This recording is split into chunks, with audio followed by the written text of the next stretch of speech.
My name is Warren Brand. I'm the founder of the Alternative Response Method, and this is the very first video interview that I'm ever doing. And I have the privilege of speaking with Tom Bryan. Tom and I were working on a project in Pittsburgh, and we were talking about some technical issues associated with a fountain. And then I was looking at his website, and I sort of was stunned when I saw that his company had been in business. It started business 18 years after the end of the Civil War in 1883. And so we quickly shifted from talking about technical issues associated with concrete and other issues to how does somebody navigate, I think it's 5 generations now of Correct. a business transition. My master's degree in entrepreneurship, my MBA is in entrepreneurship, and the statistics of getting from the first generation to the second are widely believed to be about 40%. And then from the second to the third, about 13%. And beyond that, it's less than 3%. And so when we were talking, I just got very engaged. And so I invited Tom back to talk and sort of tell us how he did it. And one of the interesting things Tom and I were talking about before we started recording here was I find that when I talk to very, very highly successful and competent individuals, they often are very, very successful in a manner that they may not be aware of, or they may have to think about how they've accomplished what they've accomplished because they've done it so intuitively or organically. And when I developed the alternative response method and wrote my book, my whole goal is to teach individuals and organizations how to make decision-making intuitive. And I think in talking to you, it sounds like that's sort of what you've accomplished. And so without hearing me talk anymore, Tom, why don't you introduce yourself, tell us a little bit about your company, and then we can just chat for a while. Thank you. Yeah, my name is Tom Bryan, and the company is Frank Bryan Incorporated. It was founded by my great-grandfather in 1883. At a time, he was an Irish immigrant, had difficulty in finding successful work where he was at, and decided that it might be best for him to hitch his horse to a wagon and trying to be of service to people in the construction industry in and around McKees Rocks. So he saw a small suburban outpost in the city of Pittsburgh. He started working, believe it or not, for the oil and gas industry initially. It's funny to think of that 139 years so later, servicing the needs of the oil drilling people who were working in the region, and did a good job for them, supplied them their products and their needs. Was able to transition to having his children involved. He had 5 sons involved in the business at one time. 2 of them had left, 3 stayed on. They were the second generation.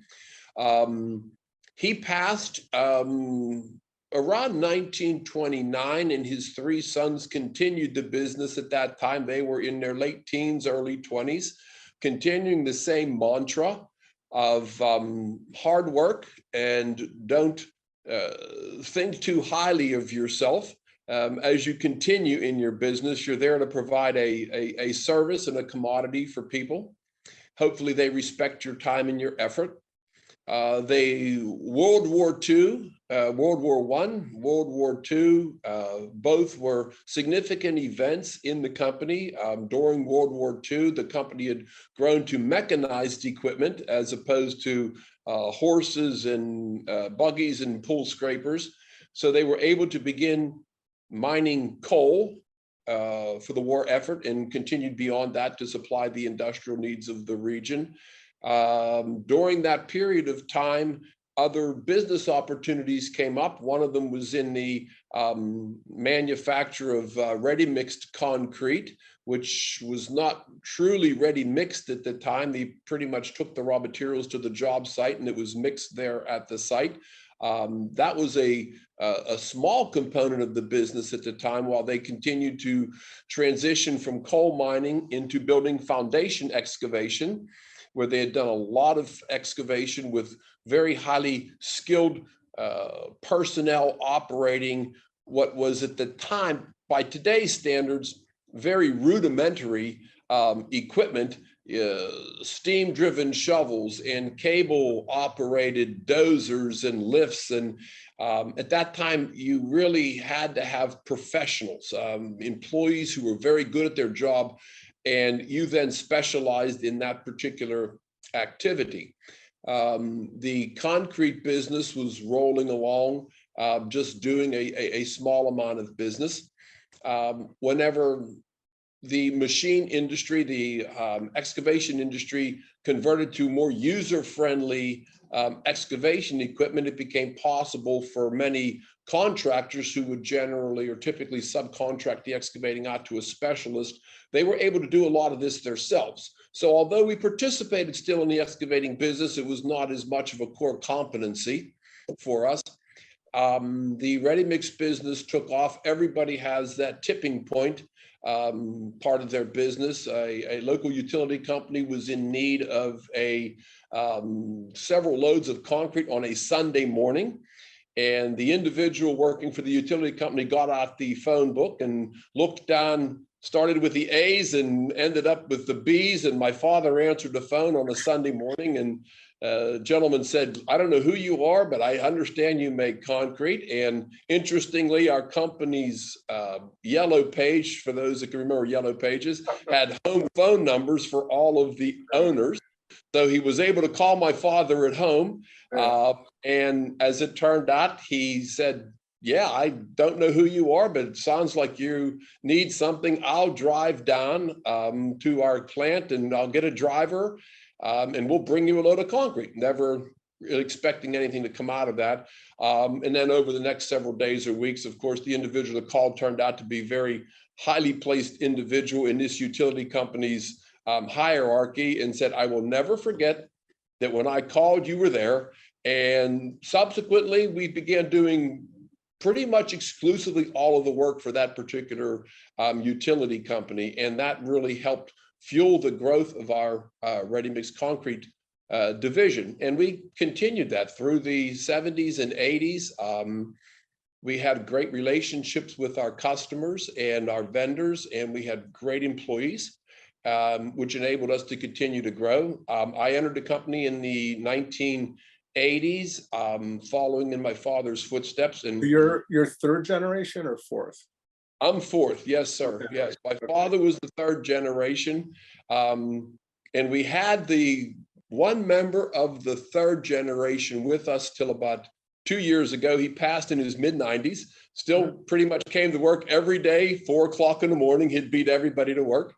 And I entered the business, and I was one of the first of our group, although there were some third generation people that did go to college. My father never did. I did go to college, and I graduated as a civil engineer, well beyond what we needed in our business. But my father felt that it would be better for me to at least be in a position to have a conversation with the people we were serving on their level. And it helped us tremendously in being able to have certain technical discussions with architects and engineers regarding the products and services that we could provide. Well, I remember when we first spoke, I was very impressed. We were talking about, what is it? Thalmosite? What was that? Thalmosite. It was some kind of I forget the name of it, but it was a TSA. It was a failure mode. We worked on a project in Canada, and we identified a that's right. Thalmosite sulfite reaction. Yes. And yes, exactly. That's a topic for a different show, but you were tenacious in wanting to understand more about that. You knew about it. That I found really interesting. There's so much here for us to unpack. Tell me a little bit about the nuance, or the, granularly, how you've been able to manage generationally, because I noticed there's so much here to talk about. One of the things I noticed on your website, it says generations of forward-thinking, risk-taking, hardworking people. When somebody thinks, when I think of an old established building, I think of them being very conservative. And clearly your firm learned to adapt pretty quickly as the market demanded, which could be a whole nother topic for a conversation. What I'm really interested in, and I think a lot of people would be, is how do you navigate those family dynamics? And I'll give you an example. When I was getting my MBA, we did a Harvard Business Review, which is like one of my favorite stories of a guy who owned a bunch of grocery store chains in New Jersey. And his son went to work as a young man. He was a stock boy. And the young man asked his supervisor, could he have off Saturday night or Saturday to go see a concert? And his boss said, no, you can't. So the kid took it anyway. Monday morning rolls around. The kid's called into his dad's office, and the dad says, I got good news for you and I have bad news. The bad news is you're fired. The good news is, how can I help? And the kid was fired. And he had to go back, and he had to go to college, and then he had to apply back for the job. And that was how the kid got back into the business, which I thought was brilliant. I come from a very dysfunctional family business, which I ended up estranged from that entire family. And I'm just wondering how you navigate those kinds of challenges, if you've had any.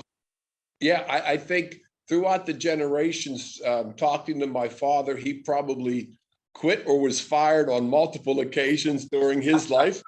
I'm sure my grandfather quit or retired. I went through the same thing. I got what I felt fed up with what was going on, and it was never not a love for the business, but maybe getting feeling my oats a little bit too much. And my father was like, okay, there's the door. I'll see you whenever you cool down and come back. It takes a tremendous amount of confidence for a parent who really wants to be able to see their children involved in a business, to be able to say, I'll let you go because I believe I have something worth coming back to. And that starts very, very early in your development of the relationship you have with your children, if you are hoping or planning on them entering the business. You have to be very encouraging to them. You have to show your children that you love what you do. I've had so many examples of parents who come home and they're complaining every day to their children. Somebody at work, or my customers, or my employees, or this. My father worked hard and he had challenges, and I'm sure my grandfather, so I can only speak one generation here. But I never remember my father saying, it was a terrible day, it was so tough, we had all this, but boy, I had fun and it was great. And so there was never a time that I thought, well, why would I want to do this every day after work, Dad? You come home and you're complaining and you wish you were doing something else and it's terrible. I think that starts very young, and the imprinting of your children entering the business. I think the things that you say that you don't think they're listening to, the images you project are very, very important. Likewise, once they enter the business, you certainly, as the example you use, you cannot coddle or indulge them. You're here to make it, and you have a lot of opportunity. You can make it if you continue to put forth the effort necessary. And you have to have room in the business for your next generation, for your children to be contributors.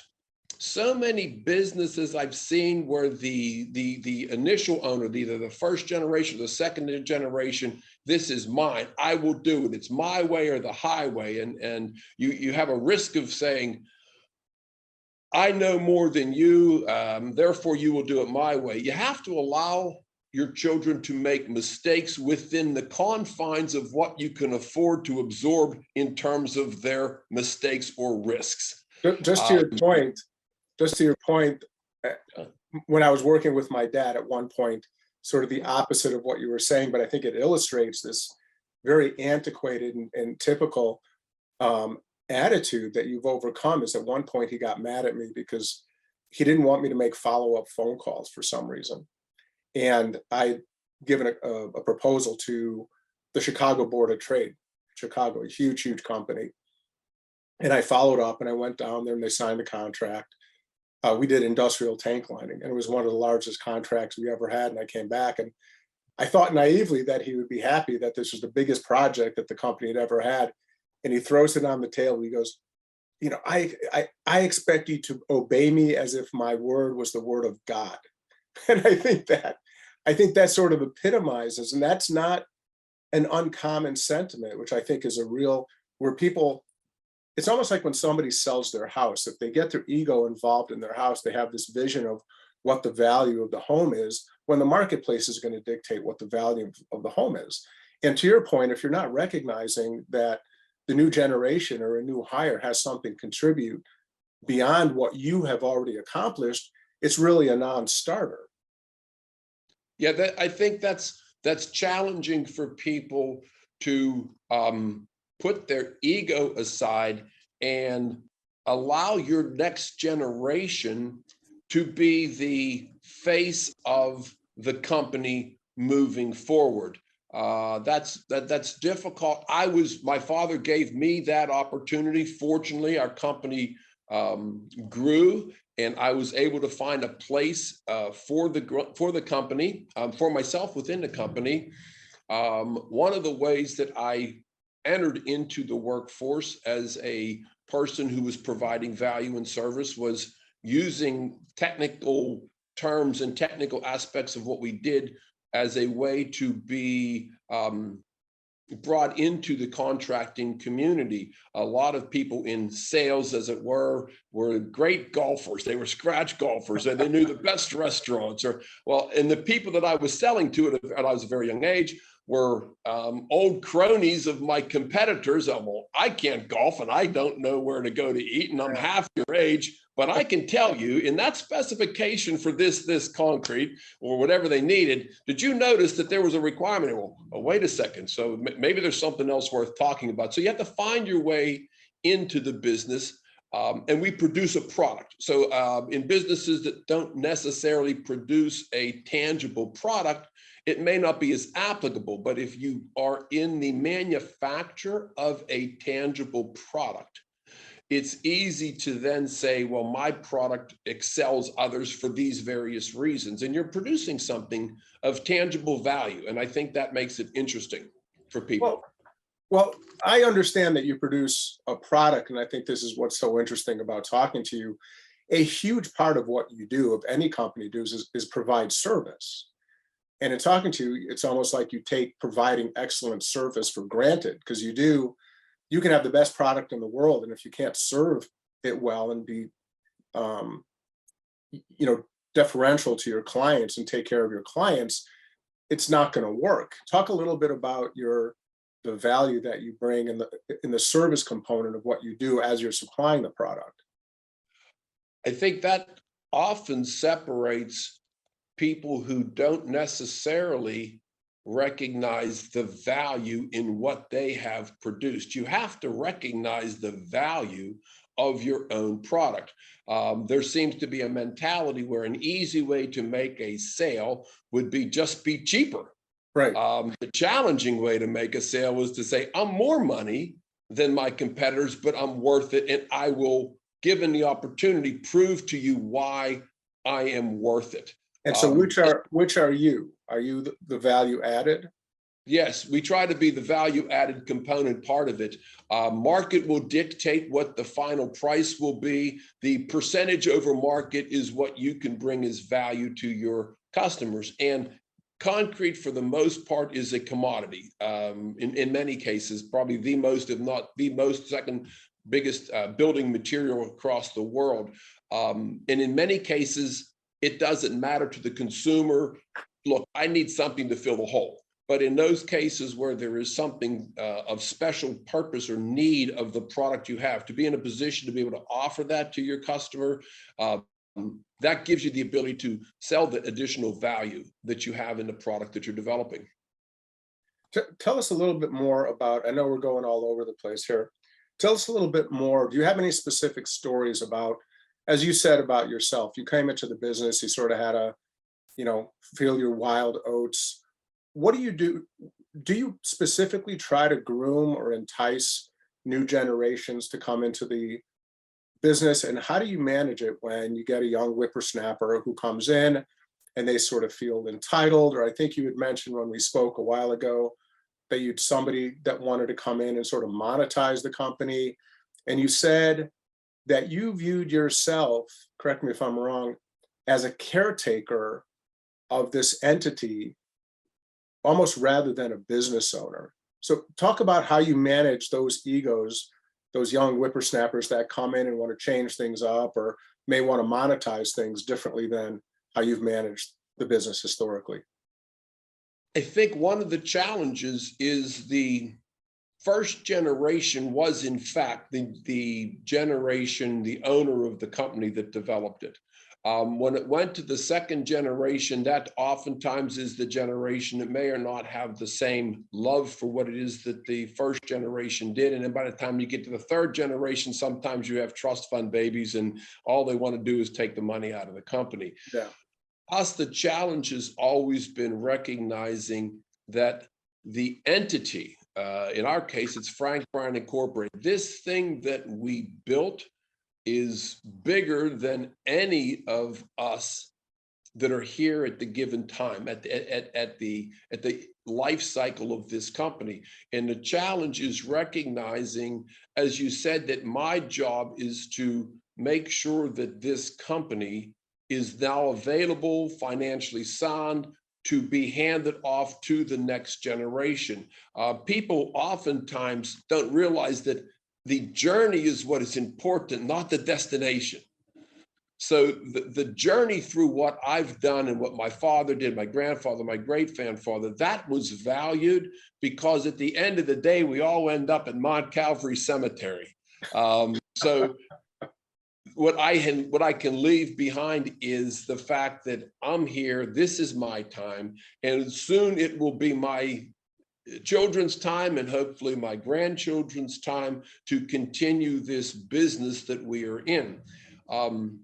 And to have the relationship with your children, like I had with my father. People ask me, how did you get into the concrete business? Because that's what my dad did. If my dad was a butcher, I'd be in the meat cutting business. I wanted to do what my dad did. And he chose a business that was easy for a young boy and girls even to say, I like trucks, things that move. At a very young age, you're engaged in that. I think you have to know that there are challenges that you're going to face, and realizing that the goal is going to be to maintaining the entity and the company that you have been given the opportunity, and then there will be other generations coming forward. And fortunately, through 5 generations now, there has always been a generation follow-up that has had an interest in continuing in this business. Do you have any specific examples, like the grocer in New Jersey, like you had mentioned about your dad firing you and giving you the opportunity to come back? Any other examples that you want to share in terms of how to? Do you have somebody sometimes, if you have like 4 kids, do you ever say to somebody, look, you just, I love you, but you can't come into the business, it's just not going to work? That's a very challenging component part of it. My oldest son is in the business. My youngest son chose not to, and I give him a tremendous amount of credit for recognizing that a family business and the structure that you would be working in was not something that he wanted to do. So when he came to me and said, Dad, I just want to go on and be an engineer, and I don't want to be in the business. First, I looked at it as a failing on my part. I was unable to provide a work environment that he felt comfortable with, or maybe the work environment that he was in was something he didn't wish to continue. And so you have to let that go. You can't make your children feel less a part of you or your life if they choose to not follow you in your footsteps. And there's always the challenges that you face with the generations coming in who always want to do things different than you. Sometimes it's better, sometimes it's just because it's different. That allows them to establish their own identity. But you have to allow that to occur if you recognize that their goal is the same. They're still on the same path in this journey. They may be just taking a different vehicle, but it's the same journey that we're using to get there. I would be interested in you doing an interview with my son, who's now almost 40, to hear how he would be able to answer the same questions or concepts. And I think how parallel our answers would be, or how in sync would be a great indication as to how well I've done my job. If he says, you know, the same philosophical ideologies that I have, then I would think, yeah, we're good for another generation. At least it's been successful this far. And there's no fixed rule. You have to devise and revise. You think this is what you're going to do, then you're going to do something else. And we're talking about generations here. And I had said before that myself, my father, my grandfather, my great-grandfather, my son, we are a tiny part of the success of this organization. The people who have been unnamed participants, the employees that we have had, deserve most of the credit for the success of the company. Our value is in recognizing the quality of an individual and be willing to allow those individuals the opportunity to grow within the business, to grow as people, recognize their value, making them aware of the fact that you recognize their value, because your employees are the most important thing that you have. Those are the reasons that we go to work. People have asked, go ahead, no, I'm sorry. No. Finish your statement, please. Finish your thought. People have asked me about a business and what it is as a business owner. Our responsibility is to create jobs. Our responsibility is to make a place for the people that work for here to go every day and make them go home at work after work and tell their children, today was a really tough day, but I accomplished this and this. To be able to point to a building as they're driving with their wives and kids and say, hey, we did that job with the same level of enthusiasm and attachment as what we have. And then I have created the ultimate goal, which is my obsolescence. The goal is for me to become obsolete, so that my son becomes something or my employees become something. So there's so many things here that are like exciting for me. One of them is there's this great quote by Sun Tzu about leadership. It's something like, the best leader is one who, when the battle is won or the project is over, the men say we did it ourselves. Right. And in this conversation that we're talking about, you're talking about employees and feelings and empowerment. You hardly at all talk about concrete, right? Which is very interesting to me. And I think it doesn't matter. It doesn't matter what commodity you're doing. The same thing should fall suit. So that's we had talked a little bit. You got halfway through my book, which is better than most people who read my book. It's a tough read. But the whole idea about the alternative response method is that it's a framework of decision making that you can plug in and fit anywhere. I've given it to people in the military. I've given it to parents and teachers. And what we were talking about before I hit the record button is that I found that a lot of people who are extraordinarily successful have trouble articulating how they've accomplished their success. And in our conversation, and correct me if I'm off base on anything, one of the first components in my book is it's all your fault.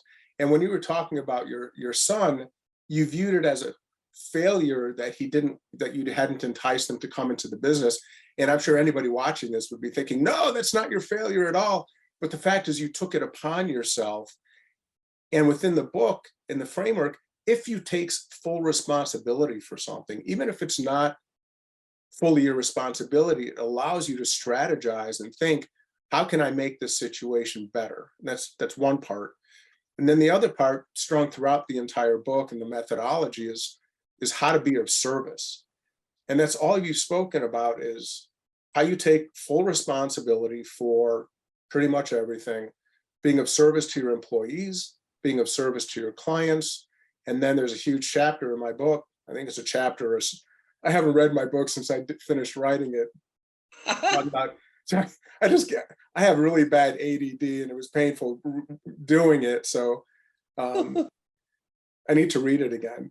But there's a big section in there about ego, and that there's no place in decision making, quality decision making, for ego. And so I would love to hear what you started talking to me about what, if anything, from the methodology within my book matches what you've done to navigate this extraordinary success of your business. I think that's what I found so interesting about your ability to codify things that I never really thought about. And the first, as you said, is taking responsibility. Taking responsibility, said another way, is there's no one else to blame. You have to accept responsibility for what happens. If it is a driver that was in an accident, if it was an employee that had done something incorrectly, it doesn't matter. At the end of the day, if you are a leader, it is your responsibility. You don't have anybody else to blame. And from starting at that point and accepting that mantle, you then can put aside, why should this have happened? Or you waste time. It is a waste of time and effort to try to dissect in the immediate problem solving how it happened. Exactly. What it is my fault. How do I fix it now? Later, you will go through and reconstruct it so that you can set up different BMPs that will allow it to change in the future. But you have to take that first and foremost, it's all your fault. What could be before we go further, what's a BMP? Best management practices. Gotcha. Okay, keep going. You establish your best management practices in retrospect. And that's really exciting to hear, because a lot of the book originally was twice as long, and a lot of it came from military and combat martial arts, and that's exactly what they do in a military exchange, right? You have to respond exactly to what's happening, and then you do an after action report, which is identical to what you described. And what, again, is really fascinating to me is you have, at the pinnacle of good decision making, you have to have the same framework. And so I didn't mean to interrupt you, but I'd like to continue your thought with what else matches up, just because it's good to know. And I think people who are watching this want to know how they can add value by learning from your example, and what value ARM may provide to them in terms of making optimal decisions in their business or their personal lives. One of the other factors that hit home with me, because I deal with it oftentimes, is you have to be a wonderful communicator and teacher. As soon as you go from a single individual entrepreneur to hiring that first employee, the first thing you have to do is be a teacher and a communicator. Oftentimes people find it difficult to teach an employee, for fear that employee would then know as much as I do. Well, I mean, that's the ultimate goal. So you want to be a teacher and a mentor and a communicator. Communicating is paramount. And from reading the book, the one of the concepts that hit me was this: you conceptualized another individual's ability to understand what you are communicating, and that is their capacity. So recognizing in the people that you're working with is that they may or may not have the capacity for what your expectations are. So my expectations for you, Warren, may not be your capacity to grasp. And I have this with employees. I have an employee who's a wonderful individual and takes significant amount of time teaching children in a troop of kids that he's involved in, and some of them are emotionally challenged kids, and there may be some autism involved with these kids. He's wonderful in taking care of those kids' needs, in recognizing it. But if a fellow employee or somebody we're working with goes off the beaten path, he comes unglued and are like, wait a second, you understand these people have a certain capacity. And so they understand, or beginning to understand, that you have to realize that just because it makes all the sense in the world to you doesn't mean that they understand it. So you have to frame what your expectations are, matched to the type of individual that you're working with. And the bigger the company gets, the more diverse your individuals will be. And no matter if you have 300 employees, you're going to have 100 of them at the top, you're going to have 100 middle, and you're going to have 100 that you probably wish you didn't have. And if you had 3 employees, you'd have the best, the middle, the worst. It's just a natural bell curve of people. But recognizing what you can use, how you can communicate with each of those people to make them feel like they're an important component part of it. You mentioned the janitor, right? I mean, the guy sweeping the floor is a tremendously important part of your operation as the guy that may be leading your financial and analyst team, because you can't do it all. And recognizing that they're all valuable. Our company mission statement, if you will, is to value our customers, our employees, and our vendors equally. And the term equally is important because you have to realize that your vendors are important to you. Your employees are tremendously important to you, and the people you serve are important to you also.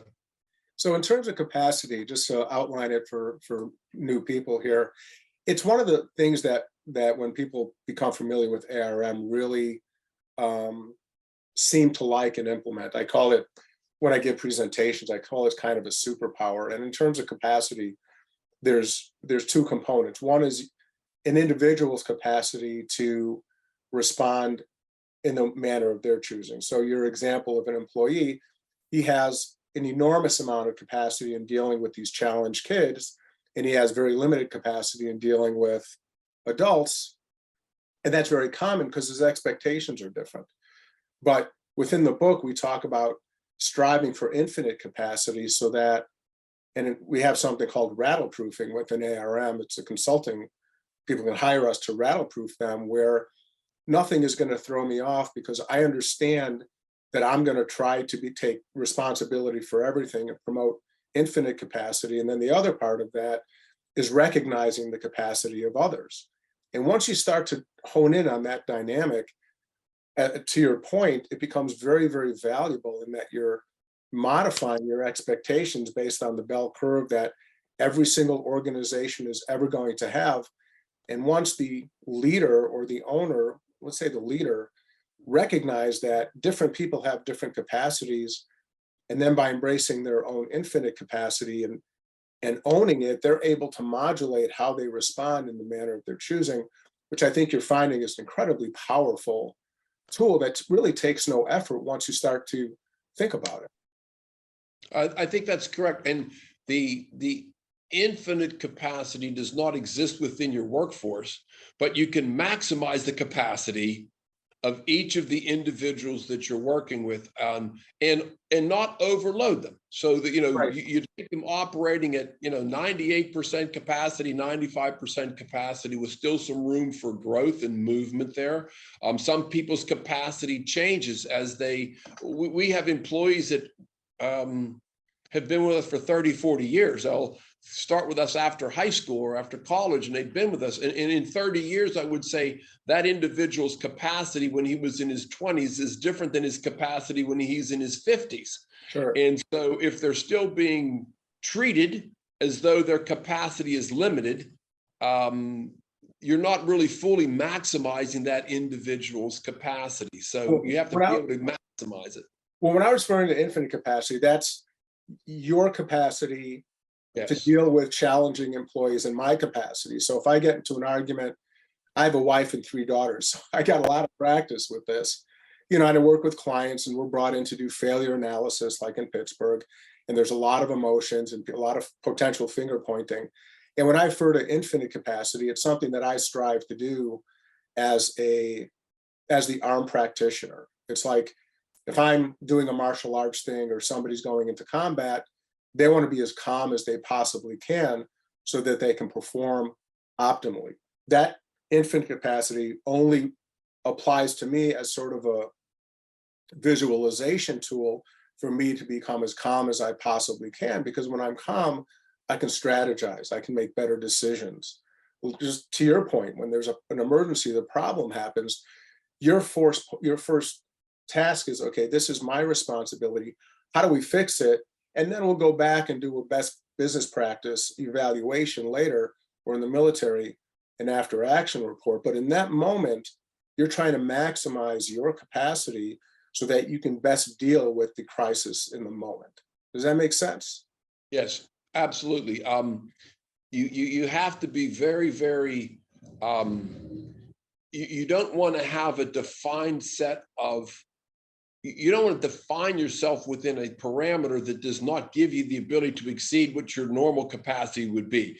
I Right. think my wife would look at me and say, he only has a capacity for this. So she sees a defined capacity in my life.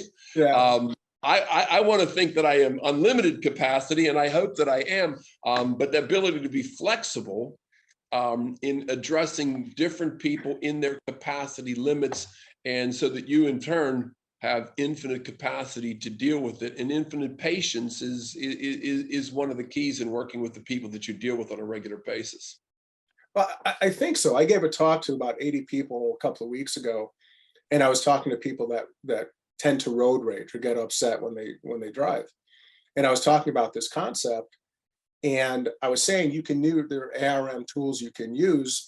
You can picture that the person had horrible news, that there's a death in the family, or that some trauma has happened in their life, so they're driving badly.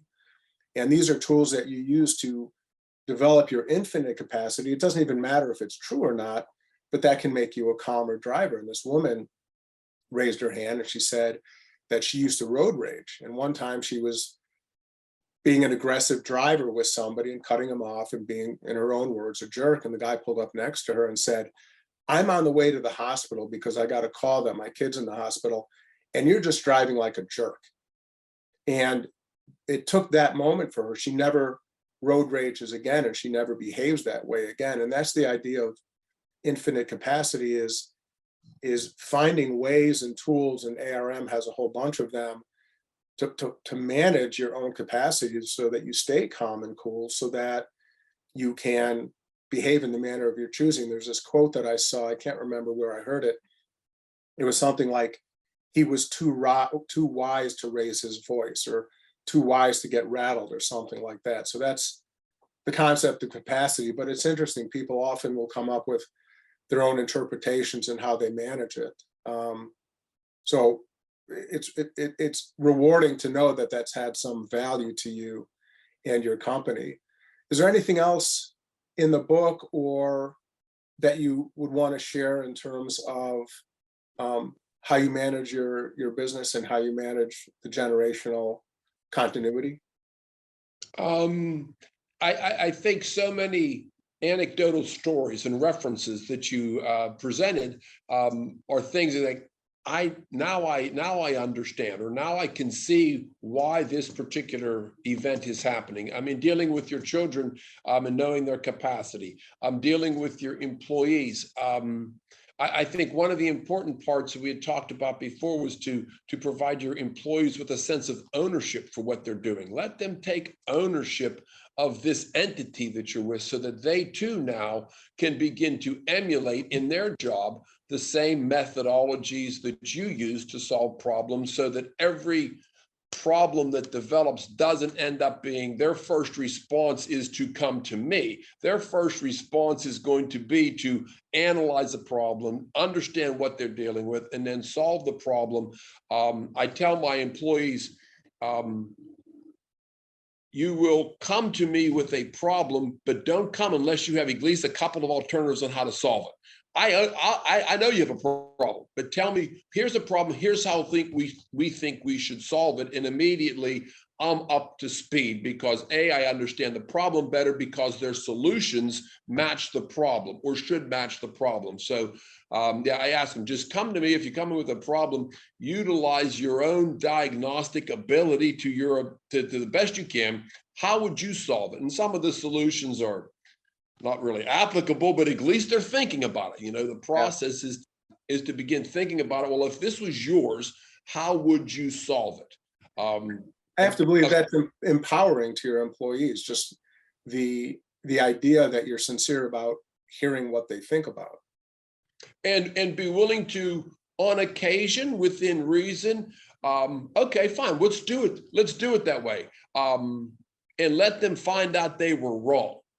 Long as it isn't catastrophic, right? They can find out that this wasn't the right method, because we learn more from our mistakes than we do from our successes.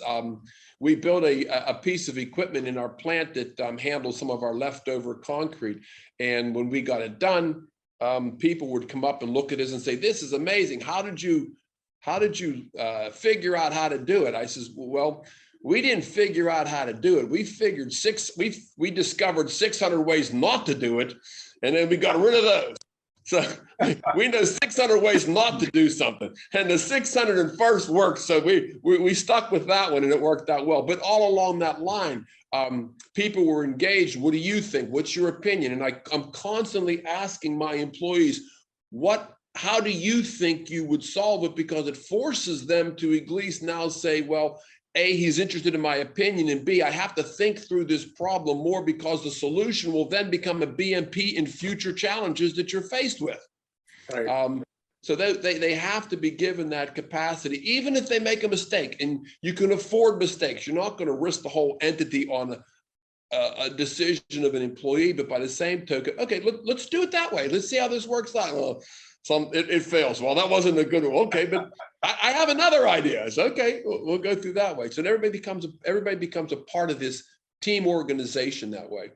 Well, that's wonderful. One of the things in my book is how quickly you can move from plan A to B to C in order to get to an optimal decision. And I talk about how NASA did that when they were getting to the moon. It was just, millions of little decisions, and how quickly can you differentiate. We talk about in the book decisional and non-decisional variables. How quickly can you get to your failure so you can get to your success, which is pretty much what you described. Yep, absolutely. What do you, and I need to make sure the next time I do this to shut off my notifications in my phone. This is a first one.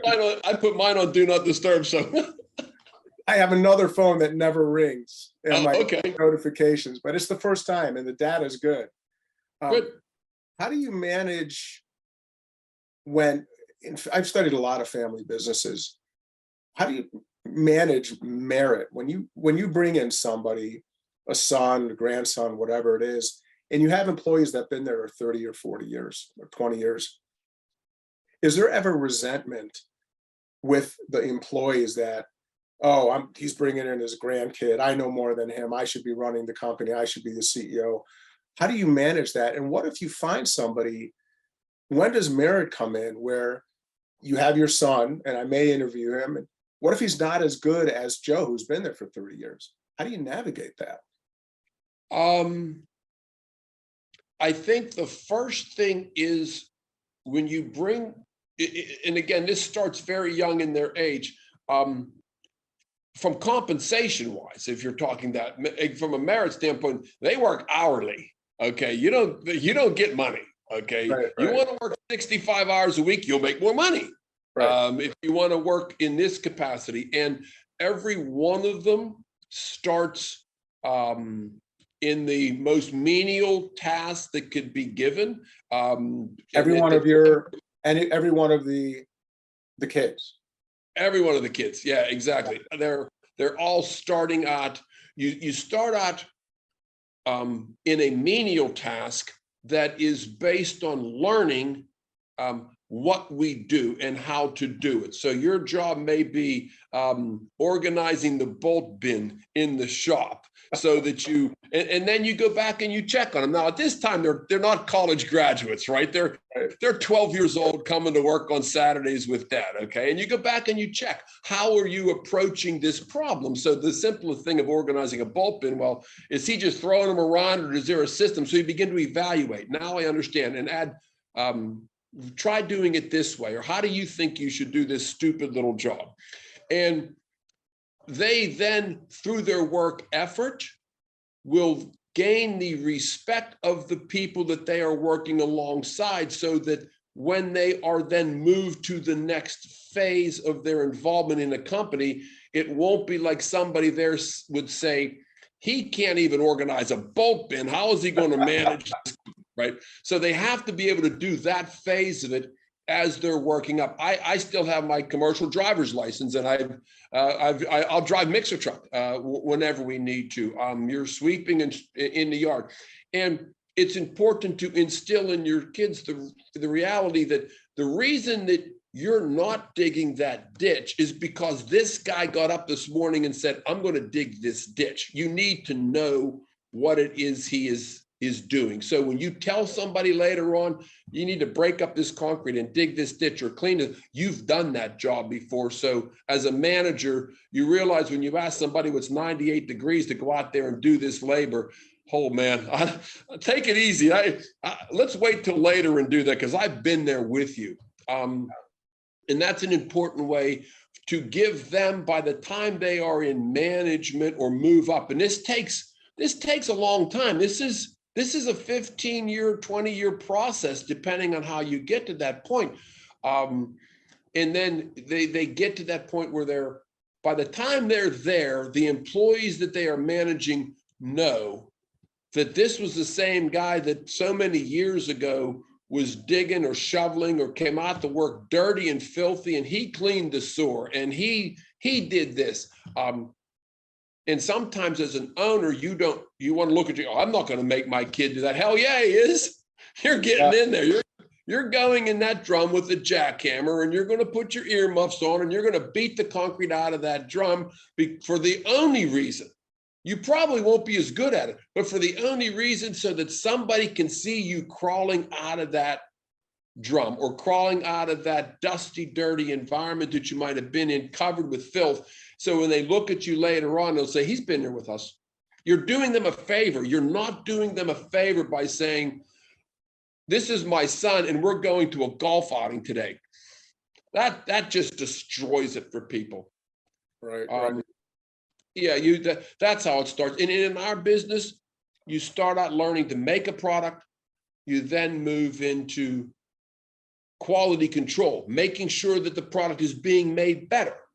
So you already understand how we make it. Now we're going to be in quality control. And once you know how to make it very well, you then can move into sales responsibility. So you're interfacing with the customers, and then being able to look back on, you knew how to make it, you know how to make it well. Now I can take what I know and offer it to my clients as a service because I've done this for a long part of my life. And my oldest son is in that sales management concept portion of it right now. And eventually he will transition into having somebody doing that, and he will be more oversight management of the company, where you're dealing with our financials and you're dealing with our healthcare, and we all engage them at a very young age. The only time where it's a little bit different is I need my son to get out of that ditch he's digging because we have a financial planning meeting and I want him to understand this. But usually everybody around them that's there says, hey, yeah, go ahead, get going. You've earned your stripes. You have to earn it. You don't give it to them. And that's hard. That's hard to do when you put your kids at risk.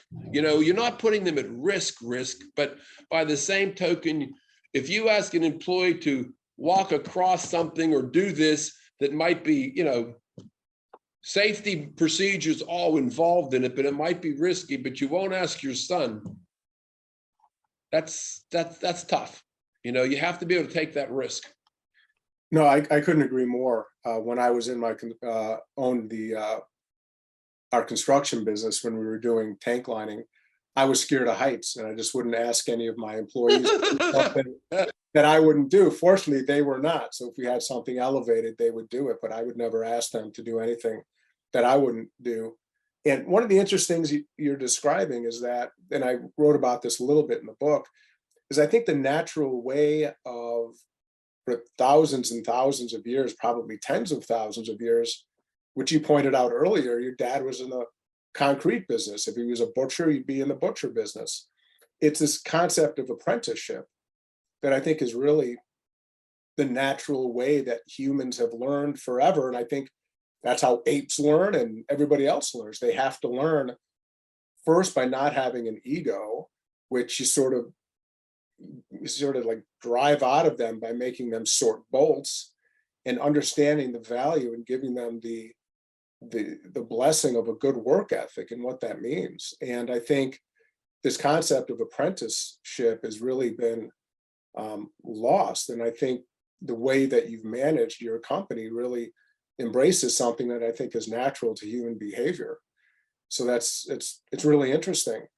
We had talked a little bit before we started recording, and I know you're busy. I want to wrap this up shortly because I don't want to take too much advantage of your time. I have a lot of good people behind me, so go ahead. Okay, good.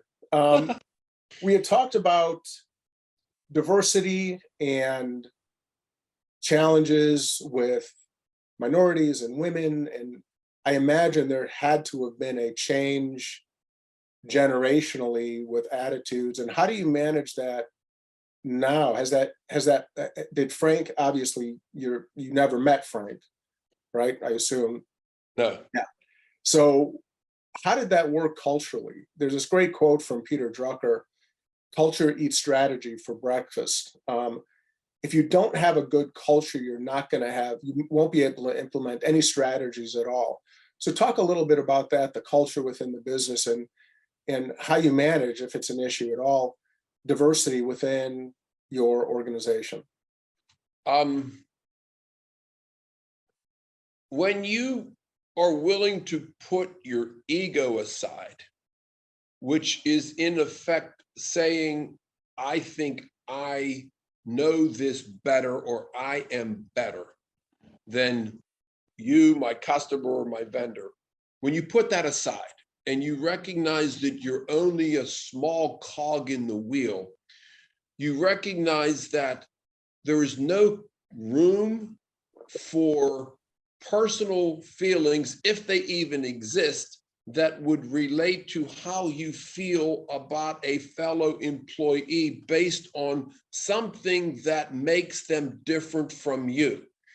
I think that you have to focus on those things that unite us rather than focusing on those things that differentiate us. So if I am with somebody whose lifestyle choices are different than mine, whose family upbringing are different than mine, looking aside those without being judgmental, I can then look to that individual and say, can I help you add value to this company and maximize your capacity as an employee with this company, regardless of any of those other factors? You don't find in construction, unfortunately, you don't find often women getting into construction. They are more often.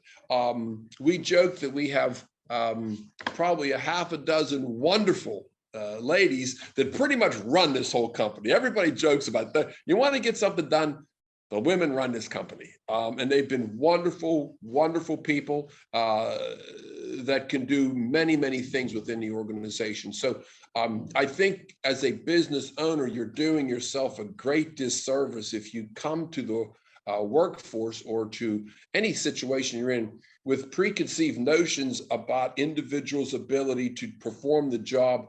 Going back to your concept of capacity, you don't want to prejudge or prejudice an individual's capacity simply based upon social mores or stereotypes that you may have heard or understand to be out there. You don't do that.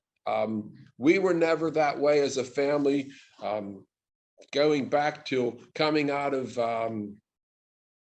the Civil War with my great grandfather being Irish immigrants, they were not at that time. They were not highly thought of. Good, bad, or otherwise, they just weren't. And so it was always a humbling experience to find somebody that you would say, I'm an Irish immigrant, would you work for me? Right. And that puts you in with people that might not often be offered job opportunities, but they were always with us. So that telling the stories to generations about how we started and making them understand that everybody that you are fortunate enough to have them say, yes, I will come to work for you, that is a gift. And you pass on, and you just pass over any other judgments that you have. There's no room for that in a workforce. I find it hard to believe that, and I know it exists. I'm not naive, but I just am always puzzled at why people would come into a workforce and be treated differently because of their lifestyle choices, the color of their skin, their background, their heritage. That never even factors in with us, and I hope it never does. And we certainly have seen a change in society where it's very much to the forefront right now, but it's never ever been a factor with anything we've ever done. We feel everybody that we have that comes to work every day and does the job they're doing to the best of their ability is somebody that we consider a blessing. So I have two observations and another question. And if you anything else, feel free to interrupt me. One of the things you talked about is, and you've said this a number of times, your feelings really have to set those aside. And there's a chapter about in my book called Your Feelings Are Not Your Friends, which at first a lot of people get offended about. Oh, they're my feelings. Of course, they have to be important. And within the book, we break them up between decisional and non-decisional. And so it's just an observation that you've repeatedly talked about your feelings associated with something are, I'm using my words now, are non-decisional in terms of how you approach different situations. Do you think that's pretty accurate? I think it is within the framework of our discussion in managing and operating a business or a leading a group of people. There are other groups out there where feelings are very important. Oh, that's huge, but we're talking strictly within our framework. Yeah, your feelings don't matter. right. You have to put those feelings aside and just focus. And you're not being cold. Not that you don't recognize when a guy comes into work and he's had a bad day at home, and those are important. You have to understand there has to be empathy, right? Why is it this individual is here? But your feelings, which would be potentially, if you had any, non-justified. I mean, this goes back to infinite capacity. My feelings in terms of how I choose to respond to something don't matter. Other people's feelings are absolutely a priority. You have to understand those. That goes back to capacity. You have to understand the other person's feelings in order for you going to get anywhere. But what I'm talking about, if somebody says something that's offensive to me, I choose not to be offended. I forget who it was. I think it was Eleanor Roosevelt said something like, nobody can choose to make you feel less than without your permission. So that's what I talk about. Again, it goes back to me. My feelings don't matter in terms of how I want to approach a certain circumstance. And feelings, we could talk a long time about this. The point is they need to be evaluated no different than any other kind of data. Are these feelings important in terms of making this decision?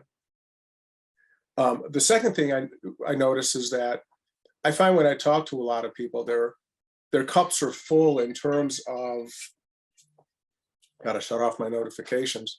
Their cups are full in terms of wanting to learn something new. And we had talked about this about a lot of business owners. It's my way or the highway. And it sounds like your cup is always empty in terms of that you are primarily curious and trying to figure out how you can be of service and not really being full of yourself. Is that also an accurate observation from what you've described? I think most people in my position, if you're going to be willing to accept the only true constant in our world, which is change, you're Yeah, always going to have to be willing to recognize that maybe what I sit in a lot of business of our financial meetings in our other planning meetings and say, guys, I have to tell you that my opinion on this matter is based on the life I lived and the tapestry that's developed for me over the last 40 years. So when I say I don't like this or I don't think we should do this, please understand it's from my framework, my point of view. You don't have that framework. You don't have that point of view. You don't have those preconceived notions that were about your experiences. Therefore, I have to either take myself out of that decision tree and say, you guys have to do it based on where you're at. And I think that's the great thing about the commingling of generations in a company where, for a period of time, we did have 3 generations actively involved, so that yeah, we had that opportunity to say, well, this is how grandfather or great uncle experienced things. This is how I did. And now you as the next generation coming through. I think a lot of that, not to get off the subject, is in families that get disjointed. And in family business, it is families the first. It's the thing. It's a family business. So if you don't concentrate on your family first, you're never going to have a family business, because there's no family to bring into it. You're either outworked, or you marginalize your children, you marginalize their value. So why would they want to come to work with you? They don't even like you, let alone want to spend every day with you. So the family part of it. And my point was, families that were multi-generational, oftentimes throughout history, they would live together, so you would have grandma and grandfather with mom and dad, and dad never did anything good enough for grandpap. And then, then the grandkids did everything right because dad was a jagoff. So you had this whole concept there. And so generationally, I think it's important to take the younger generations and match them up with the older guys. Their opinions change. So yeah, I think that becomes an important part of it the whole time. so it's interesting. When my oldest daughter, who I officiated at her wedding in our backyard. I officiated my son's wedding. Did you? I It's did, yeah, wonderful, that was isn't really it? cool. Yeah, yeah, Really wonderful. yeah, it Uh, was. when she went to college, she turned 18. We're very, very close. And she would call and ask me for permission about this and that. Rarely, most of the time, she wouldn't. Yeah. And I said, look, I love you and I really want to be of value to you, but I would advise you not to ask me for permission anymore. You're 18. I want to be, like you were saying, everybody has their own opinion. I have an opinion. I'd like you to learn to gather opinions and then make your own decision. And if it's wrong, so be it. So she called me up and she wanted to go. She lived in Madison and she wanted to take this long trip for a weekend to visit somebody in Ohio. And it required her to take a bus to O'Hare and then fly and then take a taxi for an hour. And in my mind, that just sounded absolutely miserable. And she called me up and said, what do you think? I said, for me personally, like you, I think it just sounds miserable, but that's just my opinion. And she goes, well, I want to do it anyway. I'm like, that's great. How can I help? Because I Right. didn't want to impart my biases on her. I wanted her to learn to navigate lots of different opinions and come up with her own. And it was the right thing to do for her because she's a different person than me. So she listened to music, she did her homework, and she had a wonderful time where for me, that would not have been, it was too much traveling and not enough quality time with my friends. And so to your point, I think it's really important to share one's opinion without any ego associated with it, and then promote and help the people around us make optimal decisions. And also, on the rare occasion that I am right, never ever say, oh, I told you so, even though it's sometimes really hard. Oh, it's really hard. Or take it Um, to your kids. No, I'm sorry that didn't work out well. and if you've done your job as a leader and or as a parent, you don't have to say, you don't have to remind them that I told you so. They know that. Exactly. You don't need to be reminded. You just, And when that I goes would, back, and that goes back to ego. I don't need my ego massaged because somebody else failed. You know, I'm sad that it didn't work out well, but I take no solace in it. yeah, I've made enough decisions with my father over the years, who my father's passed some years back now, that if I chose something that he said, I think you should do this way, and I was completely incorrect on it, I would avoid looking at him. All right, I know. Don't tell me. I know.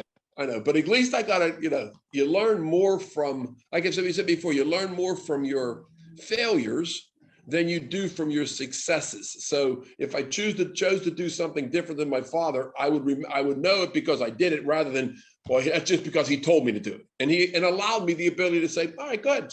See if that was, let me know how that's working out for you. Here's the muds up to here. Like, I think it was a bad choice, Dad. Yeah, no kidding. I'm not going to say I told you so, though. So look, this has been over an hour. I could go for a lot more hours, but what I'd like to do is I'd like to wrap it up. Yep. And maybe we can do another one with your son, because this is really interesting. It would be interesting. It would be interesting to see how he would opine on many of these things. Well, I'd like to do it with both of you. Nah, you can't do that. I find myself now, when we go to meetings, he is deferential to me. Interesting. And although he knows as much, if not more, than I do about subjects that we've dealt with, he has his opinion. And so if I was there, he would be deferential to me. If I was not there, I would say, listen, if there's a meeting, you go to it, because I'm not going to be there, because I overshadow him when I go to a contractor or somebody we're dealing with. And that's not because I know more. I have to keep saying, listen, don't ask me, ask Justin. But yet the faces all look at me like you should know. So I just don't go. And that's really interesting. I try to do that with kids. Normally they want to defer to the parents, and I want them, once they're old enough, go make mistakes. I don't want you to be deferential to me. I want you to gather. There's a whole chapter in my book about mentors. I want you to learn to gather data, learn what's decisional and what's non-decisional, and start to develop your own skills on making your own decisions. I'm always here in case it goes south, and your mom, and you have a lot of resources, but learn to make mistakes and learn to be comfortable with them, because then you can recover from them and move on. You can't recover from stagnation because there's no path forward. But if you do, that's an important thing. And going back to the business side of it, Warren, again, as you have more employees, it's important to give your employees that same ability. I go to a meeting with our quality control manager, and no one asks him what we should do because I'm there. So right. I go to Dave. Listen, Dave, you go to the meeting. And right. From a customer relations standpoint, they now are recognizing that this group, the Frank Bryan group, the Bryan Materials group, is bigger than just this guy. They have a lot of people here. So we are a bigger resource. We are a bigger service when you have people that you're allowing to speak on their own about a particular problem. So that, well, I have a problem, I'm going to go and solve the problem. No, I'm not. Let him go. Yeah. Because now they're going to recognize that we have just more than one figurehead guy to answer questions or handle problems. You go do that. There's a depth of service that extends beyond the owner. Yes, absolutely. That's very, very important. Your owner's not complacent about it, but by the same token, you're consciously telling the individuals that do work for you, yes, you have a meeting, go ahead. You need to meet with a vendor, you go meet with a vendor and let me know what ultimately it's my fault if you're wrong, but at the same time, you making a decision is more important to them. Making the decision was more important than the decision they made. Absolutely. Well, again, I can't thank you enough. We could do this for a very long time. Okay. We're going to wrap it up here. And I cannot thank you enough for your time. And I will be in touch. Thank you very much. Have a great afternoon. Thanks, Tom.